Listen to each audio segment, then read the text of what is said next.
Senhor presidente, senhora vereadora, senhores vereadores, eu vou correr alguns riscos na minha fala, mas acho que o bom debate sempre leva a isso. Acho que fomos 10 inscritos, e é a primeira vez, desde que começamos este mandato, que eu vejo um pedido de prorrogação do tempo de trabalho, o que significa que esse tema nos pega a todos. Eu lamento profundamente que nem todos os vereadores estejam aqui. E também lamento profundamente que algumas falas e afirmações tenham sido profundamente reacionárias e conservadoras em relação a essa questão. Eu gostaria de perguntar se o crack, a maconha, a bebida da pessoa de rua é mais feia e deformada do que o crack, a bebida e a maconha dos jovens da classe média alta, que habitam a nossa cidade, habitam outras cidades também. Sabe por que nós nos indignamos? É porque a pobreza das ruas é o atestado da nossa falência como legisladores, como pessoas do executivo e como seres humanos.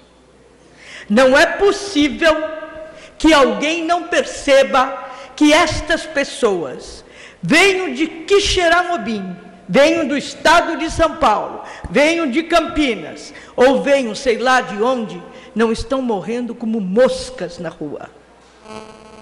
Eu tenho uma divisão na minha cabeça: mendigo novo e mendigo antigo.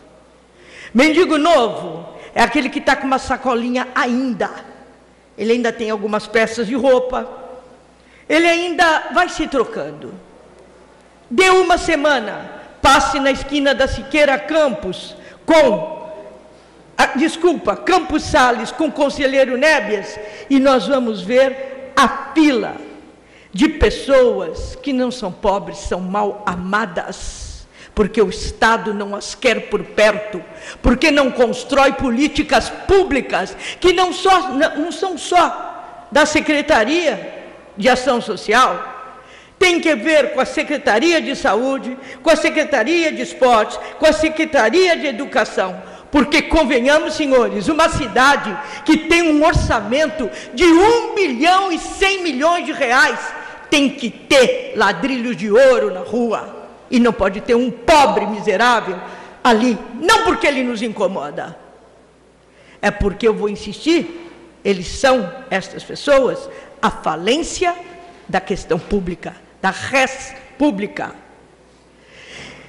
Na Idade Média, comprava-se o direito de entrar no céu com as indulgências.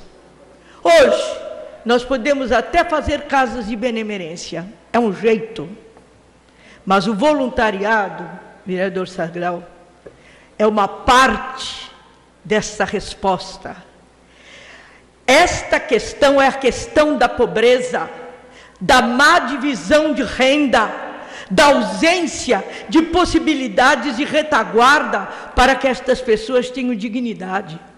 Como você vai pedir a um homem de rua que ele tenha consciência de não pôr o que mesmo?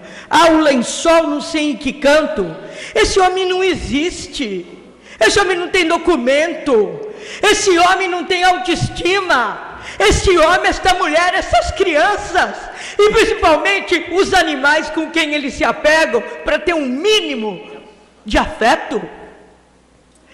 É um problema de longe dificílimo de ser resolvido, mas esta cidade já teve uma casa de inverno para recolher nos tempos de frio as pessoas mais necessitadas. Essa cidade já teve uma organização dos carrinheiros que tinham sua associação e tinham passe direto com os depósitos recicláveis. Naquela época nem era tão forte assim, porque nem tanto era tão grave a questão e tão óbvia a questão dos recicláveis. Onde estão essas atitudes? Onde estão essas respostas? Foram destruídas. Para se começar de novo, o que exatamente? Vereador Adilson vai fazer um debate no dia 18, às 14h30, aqui neste plenário, sobre esse tema. Estamos todos convidados. Não é porque aquele homem maltrapilho, mulato, negro, sem dente, fedorento nos incomoda. É porque é nosso dever, senhores, senhora vereadora, nosso dever como cidadãos, mais do que parlamentares, ou alguém do executivo, dar resposta a essa situação. Eu nunca fico com dor de cabeça, presidente, vereador Banha. Eu estou com uma dor de cabeça porque este assunto é o centro da ausência de justiça do poder capitalista, onde alguns existem e outros não existem. Onde o homem de terno tem valor e o descamisado não tem. Na nossa bandeira está escrito: Pátria, caritatem et libertatem, em bom latim. Esta cidade não precisa ter caridade e liberdade porque está na sua bandeira. Ela tem que ser assim, porque ela é uma cidade fogosa, uma cidade que sempre lutou e que não pode tratar a questão da mendicância como algo a ser varrido para baixo do tapete. Se vai para outra cidade, nós já nos livramos dessa situação. Isso é infantil. Ou nós não estamos vendo em São Paulo, e aqui houve um determinado momento no executivo, não gostaria nem de me lembrar qual, onde tiraram os meninos e meninas que fumavam crack ali na entrada da cidade, no elevado, e resolveu-se o problema do crack. Como resolveu-se o problema do crack? Escondeu-se o problema do crack. As crianças continuaram fumando crack em outros espaços. E eu pergunto, vai uma população desnutrida, vai uma população de rua, que não tem nenhum nível de consciência do que é enquanto ser humano, e peça para ter valores morais? Peça para não beber? Peça para enfrentar as noites de frio como se fosse um cidadão que tivesse seu teto? Então, senhores, eu me alongaria mais, mas estou profundamente emocionada, porque é desta questão que eu pauto a minha vida política. Diminuir as injustiças sociais, para as pessoas serem cada vez mais dignas da garantia de serem seres humanos. Essa cidade já teve respostas com menos dinheiro. Eu tenho certeza que o debate que nós vamos fazer no dia 18 vai aprofundar essas questões, que não é uma questão numérica, que não é uma questão de boa vontade, é uma questão de sensibilidade e de políticas públicas integradas, com prioridades para que isso não aconteça. Não dá para a gente chegar na rua e perguntar: oi, você veio de que cidade? Não, você não é meu pobre, cai fora. Ah, você aí, ah, você vem. Não é isso, pessoal. É um conceito em relação ao ser humano. Não vamos resolver todos os problemas, claro que não.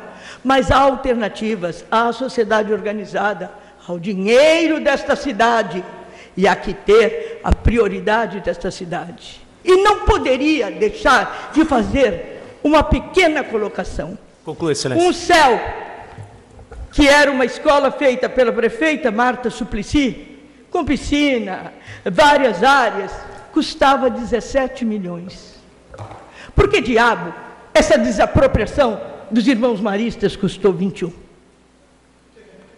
Mais do que isso, está ali um bom lugar para se fazer uma casa de acolhimento. É no centro da cidade. Ali cabe. Não precisa ser inteira. Já estou dando algumas soluções.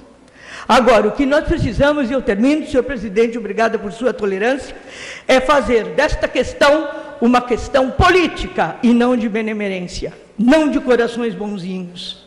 É fazer desta questão uma questão de políticas públicas integradas e dizer ao nosso executivo que nós estamos prontos a cerrar fileiras para que a gente possa, discutindo, trazer à luz e, mais do que isso, fazer essa integração para que as pessoas queiram vir para a nossa cidade, sim, porque elas serão sempre bem recebidas, independentemente da sua condição financeira, da sua cor ou do seu estado momentâneo.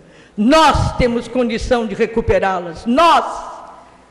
E elas não podem ser enxotadas como se fossem animais. Já basta a rua que as animaliza cotidianamente.